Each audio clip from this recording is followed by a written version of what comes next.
Welcome, everyone, to the second episode of the Motor City Riffs podcast. I'm your host, Chuck Bean. Every Sunday night at 9 p.m., I join Screamin' Scott, and we give you an hour of bands from right here in the Motor City and the surrounding areas. Try and give you some new favorite bands. With the podcast, we just choose one band, and we hang out with them in the studio. We get to know them. We dig deep into the history and where they're going of the band. Yeah, these guys are looking real worried about this.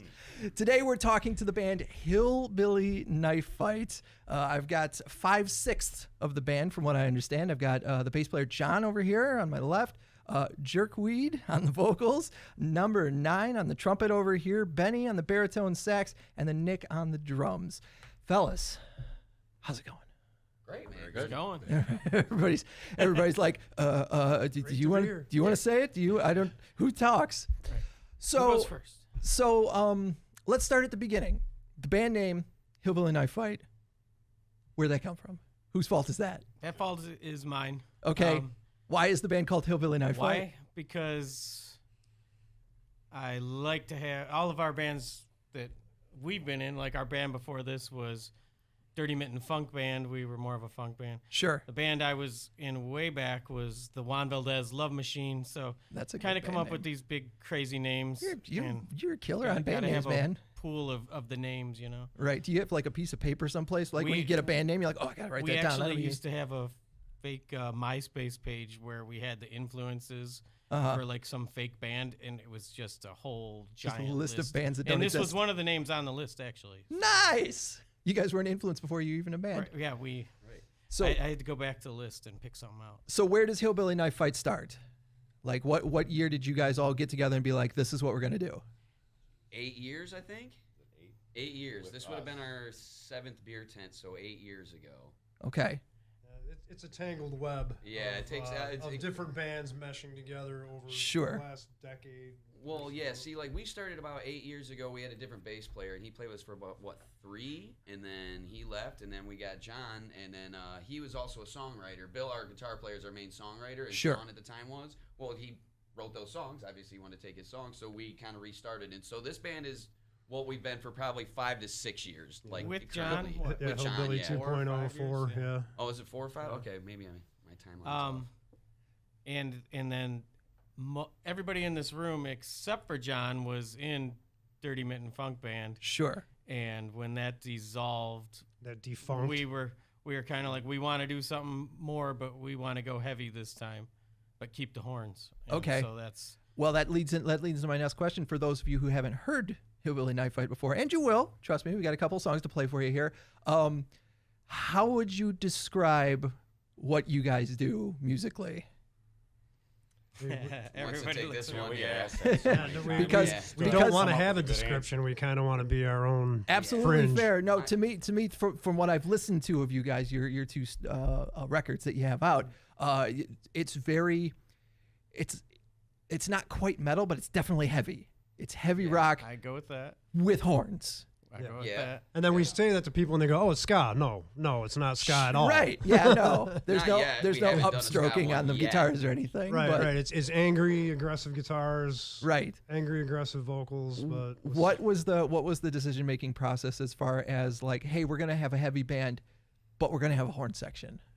Well, Dirty Mitten Funk before that wasn't so heavy, and when we started the new band, we were in it. But we had the horn section. We had Right. the horn section anyway, so we started the new band. We wanted it to be heavier, but the horns were already in it, so we just had to figure out a way to keep The us initial incorporated. Fascinating. The initial founding members were actually us 3. Okay. And it becomes very difficult to start a band with 2 horn I players. was in there. You were there for a But then minute. you- The very beginning. But then he left. And then he left, Right. and we ended up going through several member changes for like a year or two where we never actually did anything. So yes, you were there, yes, Yeah. for like about When it couple was months, in and my then you joined- basement. Yeah. Right. Yeah. So it started with the horn section. So was it the horn section that was like, we want to try something different? It was all of us. It was Joe mainly. Yeah. Yeah. He just said, I don't, because in Dirty Mitten Funk, we had Joe two is singers. Jerkweed, by the way.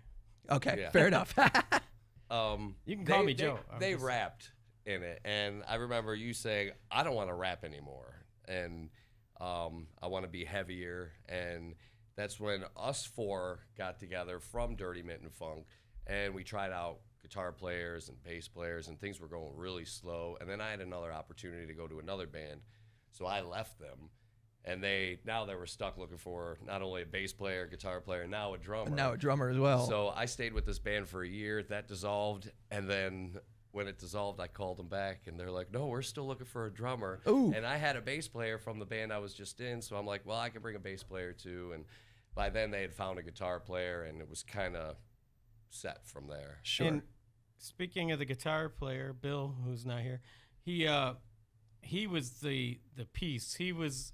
As Benny and I had this idea, we talk about it a lot. Like, we want this crunchy guitar, and we just not finding anybody that's hitting it. And then his girlfriend was like, "Hey, what about Bill?" And oh crap, we never thought of Never Bill. thought of it. And and Benny knew him, and so I was gonna say, then- did you guys knew he played guitar? Yeah, well, Oh, here's yeah. the thing. I knew him through another friend that was also a sax player, and I kind of hung out with him, and I knew he was in bands. I'd seen him in some previous bands with friends of mine. Right. Didn't know if he was doing anything, and actually at the time, I wasn't talking to that friend. We were fighting, and I'm like, I don't even know if I should call this guy, because he's Yeah. going to be like, screw you, Right. blah, Oh, blah, you're blah. the dude that said the mean thing about my buddy. I'm gonna Yeah, fight and you. I called him up, and he literally was just like, "Oh no, man, that's cool. I don't follow in that guy's footsteps. Yeah, I ain't doing nothing. My band just broke up. Sure. What days you practicing?" And it was just like, and then we got Bill, and we're like, we don't have anything. He's like, "Oh, I got a million riffs in my head," and he just started bringing stuff, and he's our riff master, and we just Interesting. started writing stuff around. He comes to the things with just a handful of stuff, and we just all collaborate and And he make what we was- make. he was exactly the style we Yeah. were looking for. And Yeah, that's, like that's that kind of the punk metal cornerstone of the sound. Excellent. Is that loud? It's just loud, aggressive, Very crunchy guitar. Yeah. crunchy, mean guitar, and Right. that kind of what everything else kind of evolves around. So John, I'm gathering you're essentially the baby. You're the newest I'm member. the newest guy. I'm You're the oldest guy and the newest guy. You're the oldest guy, but you're also the newest member Right. of the band. You've been in the band how long? 4 or 5 years ish. Yeah. What is your story in getting to this band? Well, I've been in bands with Nick, and we've been in bands with other shared members. Sure. Over the years, known each other 30 years, and they're having problems, or I don't want to say problems, but they're parting ways with their old bass player, Sure. who's also a very good friend of mine. And Nick just called me up and he said, "Hey, we're parting ways. Do you want to be in the band?" And I'm like, Right. yes, absolutely. He was already coming to our shows and stuff. Yeah, I by was then. a fan before I was. Oh, that's cool. Before I was in the band. Nice. So I asked you guys this off mic before, but what area is the band from? Like, where's everyone coming from? We practice in Plymouth, but we're from Livonia, Redford, Westland. And Everywhere. you're the only one that's like down. I'm the from river. Dearborn. Sure. Lived over here. Lived on the east side. I live down in Monroe, Newport now. Now it sounds like there's a very don't take this word the wrong way, but a very incestuous music scene Yeah. that you guys are all part of. Yes. Like, how many of you guys are in more bands than just Hillbilly Knife Fight? Not anymore. At one point. Yeah, I was not in at the two moment. bands, Just me. Okay. Yeah. And Bill's in Bill. a couple bands. Oh, and Bill, yeah, Bill Our is, guitar you're player. right, Yep, he's Okay. in multiple cover bands would- too, so. Yeah, I would promote them, but I don't remember the names. Well, of Crossing them. Wow. I don't know if they do anything. I Well, think he just did you're the something one. You're the Crossing. one that's got to deal with Bill when this comes out. So that's right, yeah. It's up to you. Actually, That's- at the time Nick called me to join the band, I was already in 2 bands, yeah. and I'm like, "Yeah, I'll do it. Something's gonna crash and burn, but we'll figure it out." Sure. And the other 2 bands ended up. One continued on without me, and the other Right. band fizzled out. So how would you guys describe, like, what is the music scene like in, I'm gonna say Plymouth, roughly where Oh, you guys there's, are? There isn't one. There isn't. Yeah. No? I mean, everything is literally downtown, or like we've done really well, like Diesel, which is like East Side. But I mean, everything Yeah. is pretty much downtown. Yeah, most of our Hamtramck. gigs are Detroit. Sure. Yeah. There's nowhere to play like Yeah. out by us except for like the Token Lounge, and that's like the one bar, and there's no live venues out there. I wouldn't say we were specific to any part of the Metro Detroit area. Right. We take Run what the we can gamut. get. Yeah, we go all over. So do you guys have like you have a network of a couple of bands that you guys get along with really well that Oh, you all yeah. talk to? Absolutely. What are some of the bands that We'll you guys start- are we'll tight start with? Busby Death Chair because we're playing with them coming up at the end of the month, October 29th. That's right. So they're one of our good friend bands. We love Cornerstone. playing with them. Yeah. Oscar Goldman Overdrive. Nice. Those guys from, I guess I would say the east side, not Yeah. being from the east side. Roseville. Plush Deathly, of course. Yes, Yeah, Plush Deathly. that's one of the incestual. okay. I was in Plush Deathly. You sat in with us a few times. Sure. And then another friend, our friends, Failing as Humans, is another up and coming band that Cool. we've done a lot of work with. So you can see, like, me and Nick are both wearing shirts of this thing. This is Yeah. a event that we do up north, and there's a whole bunch of bands that, like, we all kind of play off of each other and play at that show. And like, Nice. we've kind of created our own community, and then because of that, it's expanded, and that's how we met, like, Oscar Goldman, and then, Yeah. you know, so it's we kind of started our own thing, and the circle just gets a little bit bigger and a little Right. bit bigger. So it's really nice, you know what I mean? It's always cool to hear in any particular music scene when like bands get along and like kind of help each other out instead of having that competition of like, we're gonna blow you off the stage, we're gonna be the best goddamn band in every show kind of thing. It's like, no, man, like if we More get of a camaraderie for sure. With Yeah, a lot of absolutely. our, if we get a show and there's an open spot, then I've got Yeah, some for sure. numbers to call. It doesn't mean that's not happening underneath in my head. that Sure. we're gonna do that. But Yeah, well, yeah, I'm you want to just put with on a the, good like, show. On stage, I want to play real well competition, but not the thing where it's like, I really don't like these guys Right. competition. It's like, no, I Exactly. want this, you know, because that's the thing. It's a show. You want the whole thing to be, you know, it's not Right. just a series of, you want it to be a whole event for people, you know. They Yeah. took their time, they spent their money, they drove down, so you want it to be a whole event for people. So you want all the bands to do good and Oh, yeah. be good, and you Absolutely. know what I mean?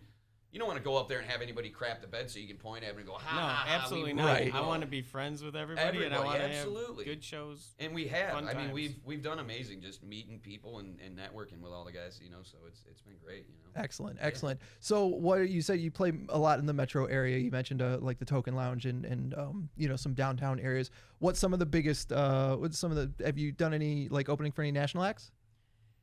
No, Not I mean really. I don't think touring acts, but national touring. Hey, we gigs, just like, we you just can- played national St. and- Andrews Hall. Yeah, we did Wait, play. That's we a did big play deal. national touring We act. opened up for Downtown Brown. At their They did last their show. final show at St. Wow. Andrews Hall, so we got to play that with Carmela Birdie, who's a good friend. Oh, she's amazing. I She's love her. awesome. Yeah, And, she's great. Coffin Cats. she's were a on that. friend of a Cats, friend. yeah, they're- Coffin Cats were on that gig too. Yeah, so I love that them was a too. great show. It was a great opportunity for us to play at the big room, you know, St. Oh Andrews yeah, Hall. It was for sure. awesome. Is St. Andrews basically like one of the biggest gigs you guys have had so far? That's the Yeah, biggest yeah. room I've played. Ben Yeah. has played there a few times. I've played a lot of big. He rooms plays with at different Downtown bands. Brown as well when Yeah. they do Detroit shows. We played the Masonic Temple one year. Played Oh, those- that's we nice. played Yes. Theater Theater Bazaar Bazaar 2019. before It was a COVID, good yeah. gig. Yeah. before was- COVID. What was that like?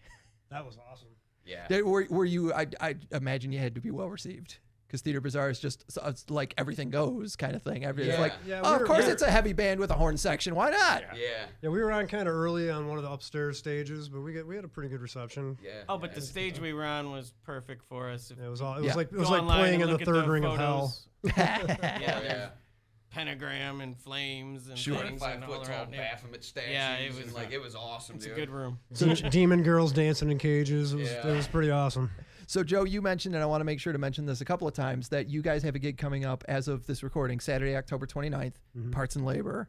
You guys are going to be playing with A Day at the Station, Mr. Clit and the Pink Cigarettes. Yep. I'm really glad they haven't sent me anything to put on the air because I don't think I could say that. They're out of Indianapolis. They're a lot of fun. Oh, good. Busby Death Chair, and of course, Hillbilly Knife Fight. Guys, we're going to take a short break. When we get back in, I want to talk about your studio work. I want to talk about some of the songwriting stuff. And the first song we're going to play for you guys is Another Death in Texas. Is there anything you want to tell our listeners about this before they give it a listen? It's the second time we recorded this song, hence another Death Sure. in Texas. But All yeah, right. No, I don't know if I have anything. It's anybody a have something to staple say? live. It's one of the first songs I think you guys ever wrote. Yeah, it's One of the first Oh, songs nice. I I don't learned. like Probably to boast about second. anything, but I'm very proud of my solo in that one. Yeah. That's Yeah, one of the no. ones I get to go and I'm like, hey, this is me, if they've never heard me, so I'm so happy about it. That's out in the baritone sax. Yeah, actually, the first time I recorded, I did it on tenor, and then when I came back, I decided on this album I'm only going to do Barry because that's how we are live, trumpet and Barry. And so Sure. I just said I'm going to convert the solo, and I transposed it, and I'm very thrilled with it. So I'm going to try and limit the amount of questions I have about your horn section because I know nothing about playing horns. I can.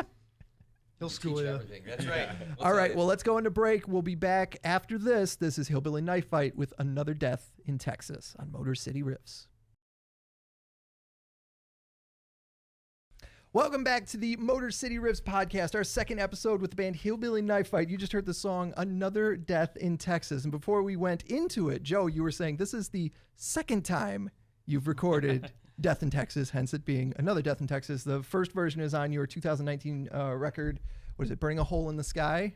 Yeah. And then you guys did it again, what, like 3 years later for the new record? Why re-record it? If you ask me, I don't know. You're like, it was perfect the first time. It doesn't matter. No, they're different. I like it. I think that song is one of Bill, one of his babies. Yeah. And his brother recorded our second album, so I think he wanted it reimagined in his brother's. Okay. Now, getting his guitar sound how he wanted. Now, was there any fiddling by anybody in the band, knowing that you were going to do it a second time? Was there anything? It's like, oh, I can do that part better. No, I'm getting a lot of like, nah. I think I tightened up and practiced more because the horn line's a little speedy. So I think the first time I went in, I was in there fighting it for a while. So I think I went in more prepared, but I don't think it changed anything really much.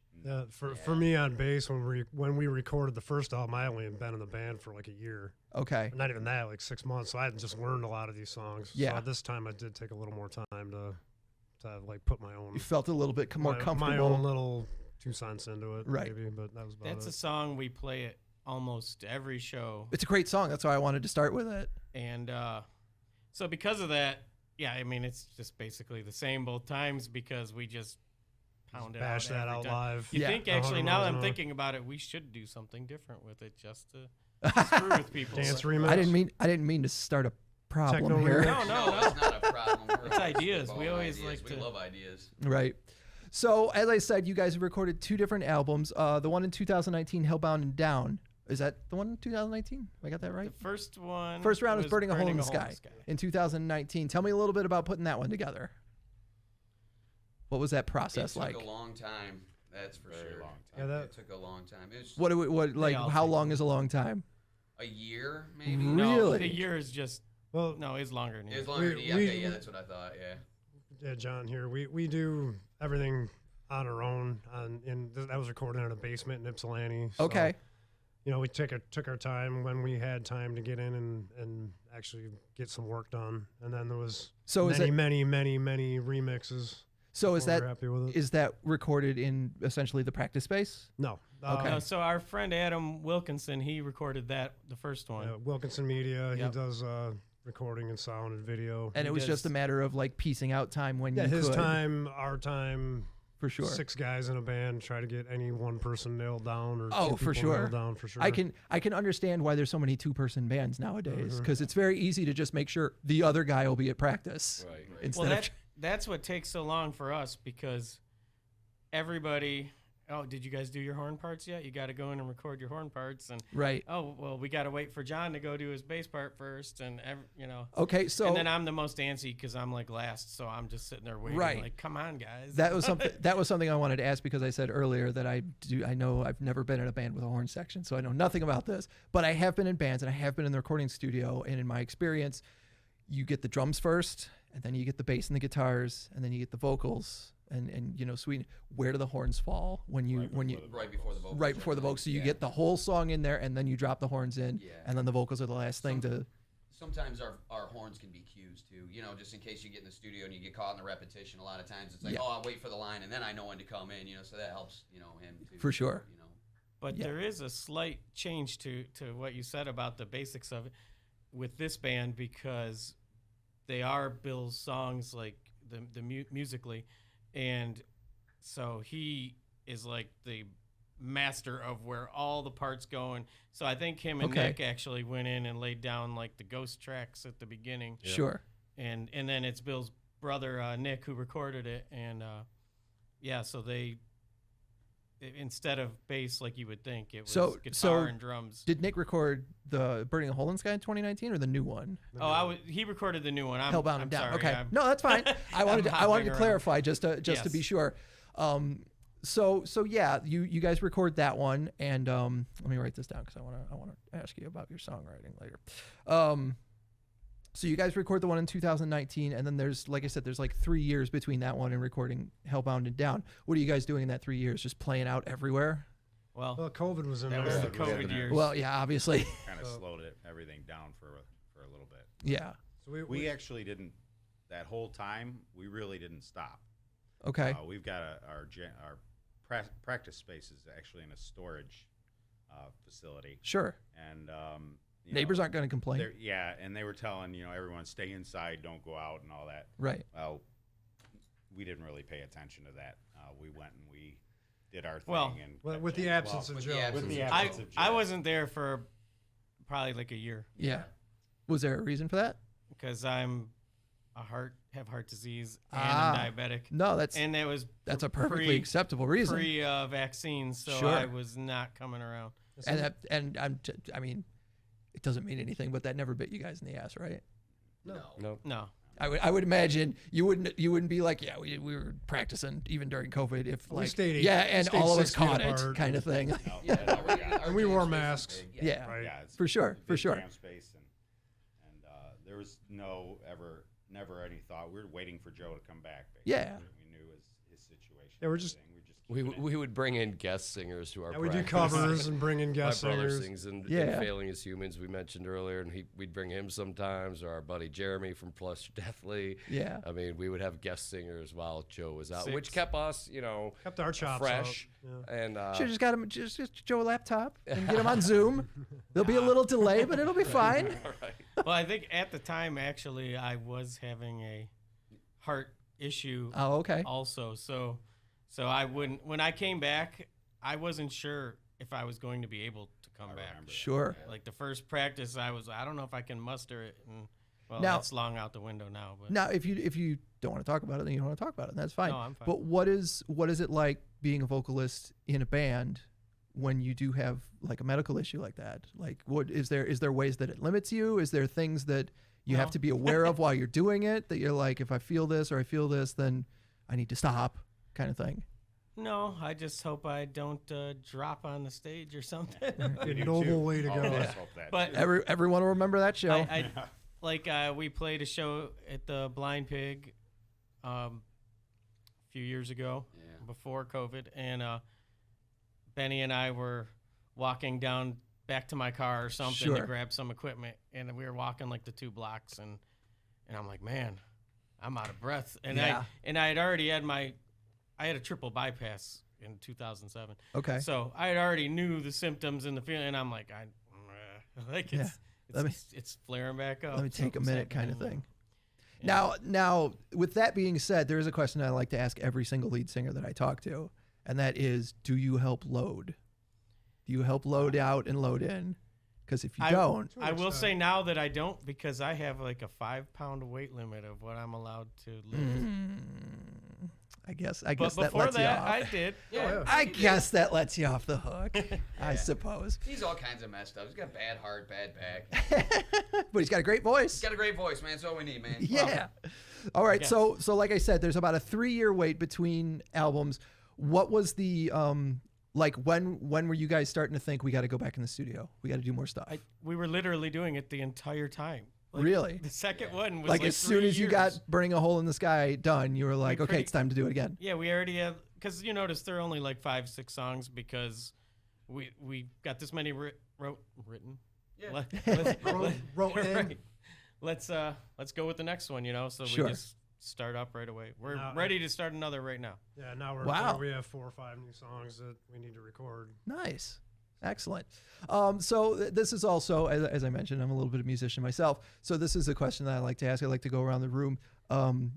Gear. What kind of gear do you use, and how important to your sound is it? Let's start with you, John, with your bass. I use a Mark bass rig and Warwick basses. I've Yeah. played Warwick basses for 25 years. And Is there a that's like the is key there to my? That's the tone I like and the tone that I want. yeah. And the Mark, I was usually originally using big tube amps and Mesa Boogie cabinets, and they're heavy, and I'm 50, so Right. we changed to Mark bass, which is a lot lighter, and I still get the tone that I want. I'm sure. Yeah, absolutely. What about you, Nick? Is there a specific gear that you prefer that you're using? I have a DW kit and I love it. Okay.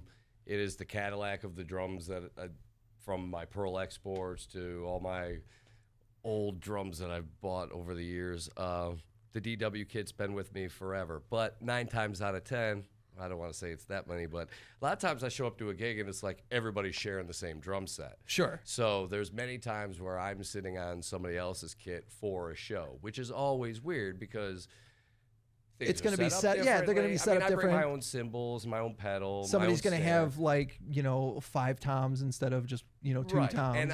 And over the years, I used to have 6 pieces, cymbals everywhere. I literally play on 1 hi-hat, 1 crash, 1 ride. Yeah. I used to play on a 4-piece. I just added another one a couple years ago. So what's the tom situation that you 2 like on playing? top, 1 on the bottom. 2 on the top. Okay. Yeah. Nice. Excellent. Once again, I know nothing about horns, but are there a specific brand of horns that you guys like? I know you've talked about you prefer the baritone sax over the other one. Well, but is there a particular brand of horns that give you a tone that is uniquely like that's what I go for? That's what I like. Not particularly. Okay, so like all my saxophones are from different companies. Sure. I kind of got Get a what little was closer to the available mic for me. What's that? Get a little closer to the mic. Sure, for no me. problem. Thanks. I kind of got what was available to me. My Barry is a Martin, and so in 2019 when we played Theater Bazaar, my horn broke, and one of the people there was a genius and figured out somebody to borrow a baritone saxophone from the last minute. And Did they have the guy from the Lost Boys?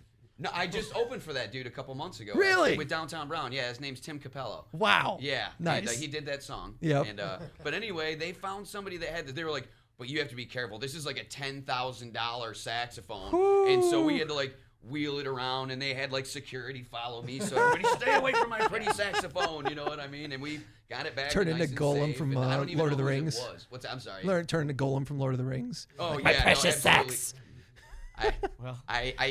He's dressed as him playing. I have sax done that. before. That was a shtick for a while. I would be Gollum, and I just had a rubber mask and a loincloth, and that was my stage thing for a while. Nice. No, I can't do the voice right now. Now, what about you, Rob? You're the trumpet player. Yeah, and I've had many different trumpets over the years, and my favorite was the Shilky, but that Shilky I had got stolen out of my house. And are we still looking for that son of a bitch? I sure am. All right. Sure am. MCR@WRIF.com. If you've seen Rob Shilky, Yep. give us some leads. Whole thing was engraved. Silver trumpet, whole bell was engraved. Oh, man. Beautiful. Yeah. But I've got maybe 3 or 4 different horns at trumpets at home, and I'll just alternate them. Yeah. And they're all different brands. I'm not real big on it. Back in high school, the big thing was Bach. Everyone wanted a Bach trumpet. Sure. But that was more like the Harley Davidson thing. Yeah. Name. Yep. You want the name. But as far as quality and playing, there's really I don't notice a difference between any of the horns I have. Until you get to that $3,000 Shilky. Like I was going to say with saxophones, most of mine go back and forth. That $10,000 one, I'd actually prefer my $1,000 Martin over it. Yeah. But I played Selmers, and Selmer's the big name in saxophone. Like those, when you play them, they are the best. Difference is I don't have that kind of money. You know? Oh, yeah. You're talking like a $9,000 horn. You know, it's like I don't have that. Yeah, kind when of your gear, instrument you know? costs as much as like a used car, Yeah. then it's like, ooh, my Yeah. God. We're playing up on stage, and a lot of places we play, they're tight quarters. I'm We're sure. right next to each other. And there's been times where Benny's turned and hit my trumpet or vice versa. Yeah. Right. And if I had a $10,000 horn and Benny dented it, there'd be no more Benny. Right. Be the end of Hillbilly. Yeah. Joe, do you have any equipment? Do you have like special mics or anything? I got my $100 cheap bottom of the line wireless mic that does me right. It's Nice. worked better than more expensive ones I've had over the years. Excellent. Yeah, and then I make my own mic stands and stuff. So I've got like a How does that work? Joe likes props. Yeah. so the base is from it's like wrought iron. It's from a umbrella stand, Sure. and I have a skull on it, and then Bill's lady friend. Yes. I'm sure you can call her girlfriend. Sarah, she put she did the special effects props on it and put horns on it and stuff on, Oh, excellent. on the skull, and then so then I have a big piece of pipe that I put the mic thing on the top and a skull on that, and I can put it into the bottom when I want to not hold it and pull it out and carry it around the stage instead of having a conventional microphone stand with the bass that you got to move around and all that junk. And Props with skulls and demon babies. Yeah. Oh, and the demon baby. Yeah, we have our little demon babies baby at every show. Sits on the stage with the right by the horn guys. Excellent. Well, I've got one more question I wanted to go around the table for before we get into the second song that we're going to play from you guys. And I'll start with you guys, the horn section over here with Rob and Benny. When did you start playing music? When did you, even if it's not specifically the instrument you're playing now, like what was the first thing you played and when did you start? Oh, well, I started on piano. And I was probably, I don't know, 8, 9 years old on piano. Okay. But I always liked that because that was a great way to learn. The sharps and flats, everything's written right out for you. Right. In black and white, literally. So, but then I think it was 6th grade is, I think, when fifth grade? 5th grade even. Yeah, 5th grade is when I chose trumpet. Okay. So I was playing through the 5th grade. Or started at the 5th grade, and I played all the way up to my senior year, halfway through my senior year in high school. And then the band director and I didn't get see eye to eye. Sure. And I quit band there. And then I went about probably 10, 11 years without touching the thing because I didn't go on to college. There was no more reason for me to play. Sure. And, in the 90s, ska was big. I had actually a few friends that were playing ska and things like that, but I never did. But interesting. 11, 12 years later, I ran into Benny again, who I went to high school with. Yeah, so I'm assuming because you were reminding him 5th grade, so I'm assuming you guys were in band a lot together. Yeah, we were all through high school. Well, you were actually a senior when I was a freshman, so we actually met in marching band. And then you graduated. You know what I mean? So so we didn't actually go to elementary. I just remember because our school system started everybody in 5th grade. That's why. Same school system. So yeah. What about you, John? When did you start playing? I started playing guitar when I was about 12. Yeah. And, you started with regular 6-string? Yeah, I played guitar till I was 17, 18. Then I had put myself through college, and that kind of fell away. Yeah. And then I didn't get back into music till I was probably about 25. And then people needed bass players more than average guitar players. It's true. It's true. So I picked up bass and kind of did both for a while. But this band, I'm all bass in this band. Yeah. Nick? Well, my first drum set, my Aunt Laura bought it for me for my birthday when I was like 8. It was from Toys R Us. I bet your parents were thrilled. But my dad always played guitar, so there was always an acoustic guitar in the house. And I learned guitar, played guitar all the way through high school. And then in high school, everybody was a guitar player. Yeah. And I was always intrigued with the drums. I had a job. I bought a drum set. And I just told everybody I'm a drummer. And all these guitar players. And I've had 0 lessons. I've watched people. Wow. People teach me things, but I've never actually gone and taken drum lessons. Sure. So that's, ever since high school, I just told people I was a drummer, and I'm sticking to it now. Nice, nice. And what about you, Joe? So when did you start screaming into things? Well, when we were about 12, 13 years old, me and my buddy, who was the guitar player in Juan Valdez Love Machine, we both got guitars, and we started, we're just going to learn how to play guitar. And he picked it up much quicker than me, so I said, you know what, I'm going to be the singer then, and you play the guitar. And that's how play we your went strengths. There. And I wasn't strong at that either, but I could scream, back then. So. All right, well, let's go into a second song here from Hillbilly Knife Fight. This next song we're going to play is actually off of your first album, and it's the final track on the album, Vomiting, Blood-Soaked, and Sick. Any notes for the listener before they delve into this track? Anybody? Anything in the lyrics? I don't know what you sing there. So we pretty much finished writing this in the studio because it was like really raw. Yeah. And we play it live a lot different than that recording. I'd say the drums on there might not be what you do at all live. Yeah. I don't know. This song has evolved because we kind of pulled it out to have it on the album. We forced it because it wasn't. Kind of forced finishing it, and now live it's a completely different animal. It's like a jam song now. We break up solos and. It's thicker. I'm glad you said that because I definitely got some like stoner rock vibes. Yeah, this song has 4 horn solos, a rap.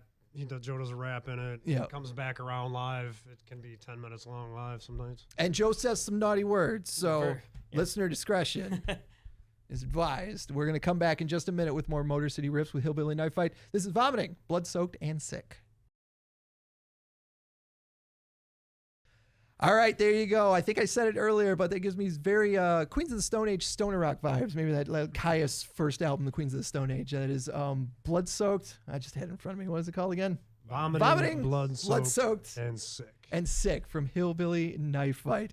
But it's Chuck Bean hanging out with the guys from Hillbilly Knife Fight. I'm talking to John, Joe, Rob, Benny, and Nick. And I would be talking to Bill, but he couldn't make it. So we were talking briefly earlier about the songwriting, and you guys said that Bill is kind of like the cornerstone of how the songwriting works. And I'm curious, what is the songwriting process? What does it look like for Hillbilly Knife Fight?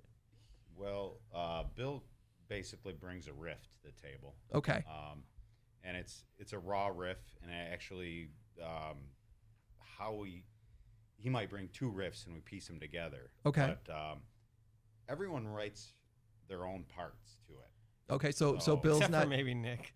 Well, I'll always ask Bill, because when Bill's writing a song, he has something in his head as far as a rhythm goes. Right. And I will ask him, I'm like, open hi-hats, close hi-hats, and might play a couple different things. And usually, like, within a beat or two, he's like, that's it, stick with that. And then from there, I can just, go wherever. And that we usually hammer down on a riff a whole bunch of times during a practice. So a practice will be like, let's play this riff for the next 45 minutes until everybody's kind of got a part. Yeah. And then we'll figure out what the next part is. And then if we don't get it as fast as Bill wants us to have it, then he'll yell at us. I was waiting. Bill I has was like, no is this going to be all problem, nice, or is somebody going to say it? There can be some tension. Oh, for sure. It's all good, though. It's It all can be good. that's healthy though. Well, yeah, absolutely. Bill Bill's will come to very me- stickler, and he's very And he'll come attention to detail. practice with this riff that he has played 100 times. Yeah. He wrote it, it's his, so it's in the back of his head. So Right. when we're all learning it and we don't get it in the 3rd or 4th time like he wants us to,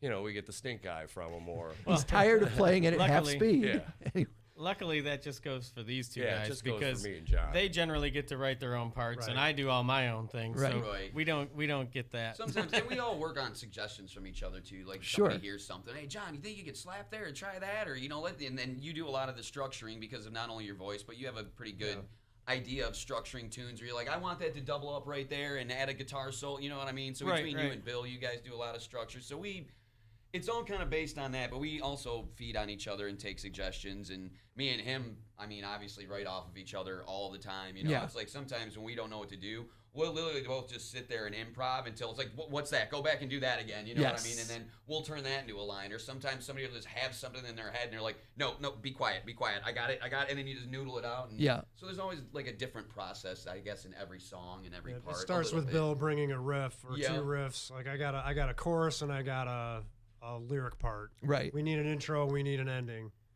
And then it just kind of Everybody expands and builds piece it on together. That. And then Joe ultimately decides how many of these are I verse, how many of these are the chorus. I think based Joe on his vocal sometimes- structure. Joe sometimes already has lyrics written, and he'll decide, I want these lyrics to go with this riff that Bill wrote. Oh, fascinating. And he'll just kind of fit them in there and say, I need this riff to go a little longer so that, I need this to be able to fit in here before I go into my chorus part. Right. So are there songs that you'll hear them banging out the riff and you'll be like, oh, I've got words for this? So yeah, what I do is I'll just write things whenever, they're almost more like poetry or something, I suppose. Yeah.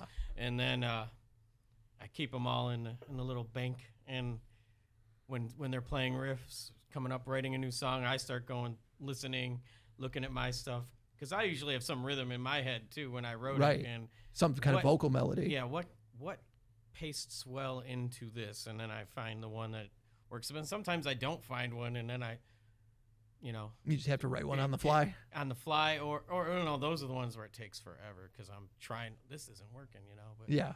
No, some of my favorites though are the ones where that does happen completely on the fly, where I make them up on the spot without looking at anything.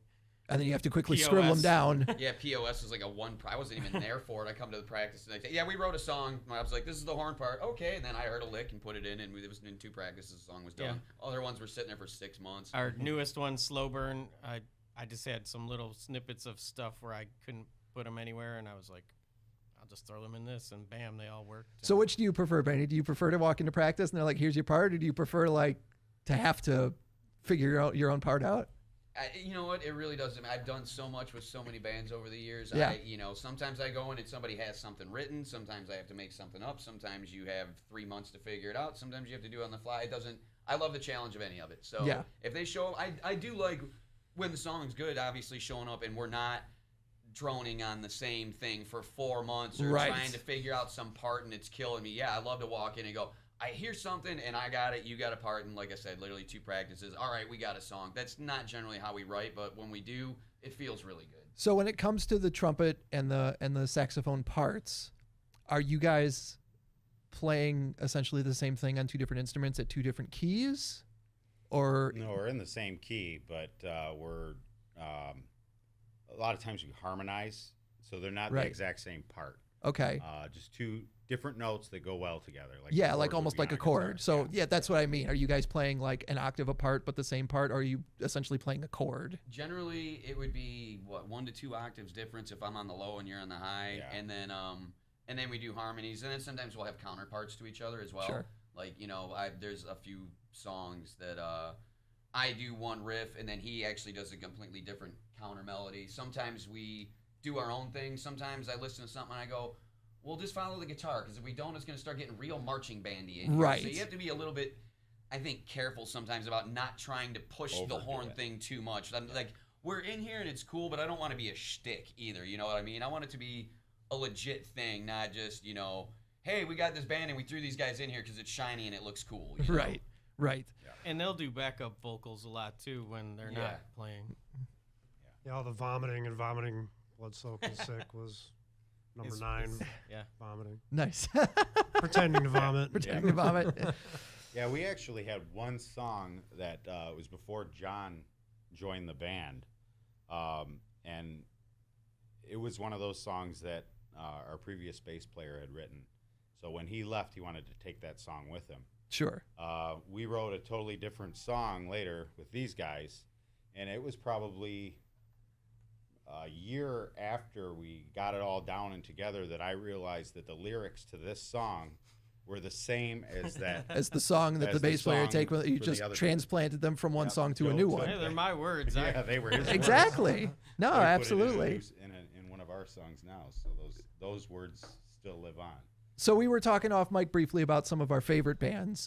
Is there any particular bands when you go into writing a Hillbilly Knife Fight? Is there a particular band, and it could be different from everybody, but is there particular bands that you're like, we want to sound, I don't want to say you want to sound like this band, but if we can sound, if we can be as cool as this band, then we're doing all right, kind of thing. Is there any bands that you kind of relate to in that fashion?